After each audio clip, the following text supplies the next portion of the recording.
বন্ধুরা সবাই কেমন আছেন? আমি পাপড়ি চলে আসলাম আপনাদের মাঝে কুকিং হাউস থেকে। আপনারা আমার যারা নতুন বন্ধুরা আছেন এবং যারা পুরাতন বন্ধুরা আছেন সবার জন্য রইল অনেক অনেক ভালোবাসা।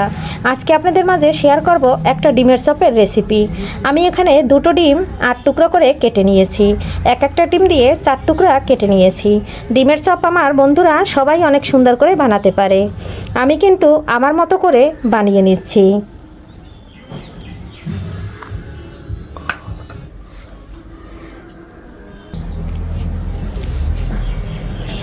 এখানে বেসন নিয়েছি, আর নিয়েছি লবণ স্বাদ অনুযায়ী, নিয়েছি মরিচের গুঁড়া, আর নিয়েছি হলুদের গুঁড়া, আর নিয়েছি ধনিয়া ও জিরার গুঁড়া। এটা কিন্তু একত্রে আমি বাসায় বা বছরের যতটা মশলা লাগে সেটা তৈরি করে নিই, তাই একত্রে কিন্তু করে নিছি। এখন আমি এখানে দিব একটু আদার পাউডার। এখানে দিচ্ছি হাফ চামচেরও কম আদার পাউডার। এখানে 1 চামচ পরিমাণ দিচ্ছি পেঁয়াজের পাউডার। আপনারা চাইলে এখানে বাটা মশলাটাও ব্যবহার করতে পারেন। আর এখানে নিচ্ছি এই যে 4 ভাগের 1 ভাগ রসুনের পাউডার। আর যারা নিরামিষ খান তারা কিন্তু এই রসুন পাউডার এবং কোনো কিছু না ব্যবহার করেও খেতে পারেন। সব উপকরণ এখানে দিয়ে দিয়েছি। এখন একটু হাত দিয়ে শুকনো উপকরণ মিশিয়ে নিচ্ছি। আর বন্ধুরা আপনারা কিন্তু বাটা মশলাটাও ব্যবহার করতে পারেন। এখানে আমার হাতের কাছে গুঁড়া পাউডার করা ছিল গত বছরের সিজনালি, তাই আর কি 1 বছর হয়ে গেছে, ভাবছি যে এখন এটা শেষ করে নেই, তাই কিন্তু আমি গুঁড়া পাউডার দিয়েই করতেছি। সব মশলা একসাথে মিক্সড করে নিয়েছি। এখন নর্মাল জল দিয়ে দিচ্ছি। জল দিয়ে হাত দিয়ে খুব সুন্দর করে ব্যাটারটা তৈরি করে নেব। আর এটা যেহেতু শুকনো উপকরণ আমি 1 বছর ধরে ঘরে রেখেছি করে, কারণ আমি সব সময় একসাথে সব ধরনের মশলা, বেসন, চালের গুঁড়া একসাথে করে রেখে দেই, বছর জুড়ে খাই। তার জন্য কিন্তু এটা একটু মেখে আমি রেখে দেব 1 ঘন্টার মতো। 1 ঘন্টার মতো রেখে দিলে পরে খুব সুন্দর করে বেসনটা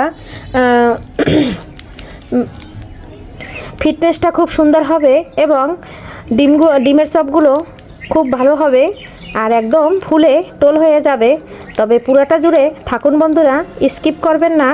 স্কিপ করলে বুঝতে পারবেন না আমি কিভাবে ডিমের চপটা তৈরি করি। আমার বন্ধুরা খুব সুন্দর করে ডিমের চপ তৈরি করতে পারে, আমি তাদের কাছে কিছুই না। আমি আমার মতো করে তৈরি করছি। আপনাদের অবশ্যই আশা করছি ভালো লাগবে সকল বন্ধুদের। আমি হাত দিয়ে খুব সুন্দর করে মেখে নিয়েছি। এখন এখানে আর জল দেব না, এভাবে রেখে দেব 1 ঘন্টা। বন্ধুরা 1 ঘন্টা পরে চলে আসলাম। আর এই যে দেখুন ব্যাটারটা খুব সুন্দর একদম গাঢ় হয়ে গেছে।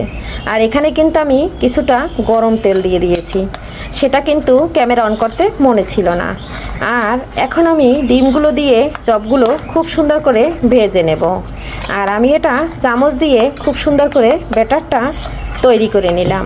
আর এভাবে যদি 1-1.5 ঘন্টা আগে মেখে রাখা হয় তাহলে খুব সুন্দর একটা ব্যাটারের ফিটনেস আছে। একটা ডিম দিয়ে এখন আমি চামচ দিয়ে এটাই ব্যাটারটা তৈরি করে একদম চামচ থেকে তুলে দিয়ে দেব। একটা কিন্তু অলরেডি দিয়ে দিয়েছি, তেলটা কিন্তু গরম হয়ে গেছে। আরও একটা ডিমের চপ দিয়ে দিচ্ছি। গুলো সুন্দর করে চামচ দিয়ে ভেজে নিচ্ছি।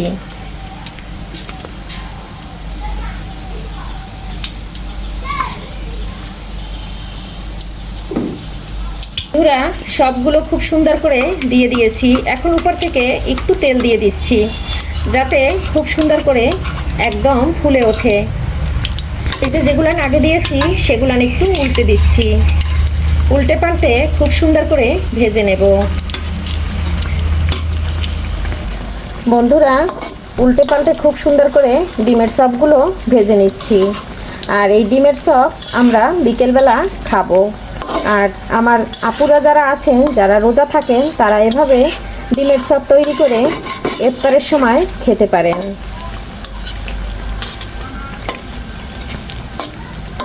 খুব সুন্দর করে চপগুলো ভেজে নিচ্ছি। বন্ধুরা ডিমের চপগুলো একদম হয়ে গেছে। আমি খুব সুন্দর লাল লাল করে ভেজে নিয়েছি। এখন তুলে নিচ্ছি।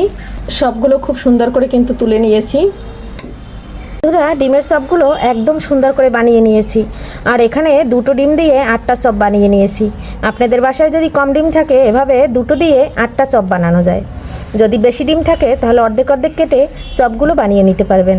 আর কেমন হয়েছে আমার ডিমের চপ অবশ্যই জানাতে ভুলবেন না। আপনাদের ভালো কমেন্ট পেলে এবং ভালোবাসা পেলে আমি আবারও ভিডিও বানাতে ছুটে চলে আসব। তাই আপনাদের ভালোবাসার অপেক্ষা করছি।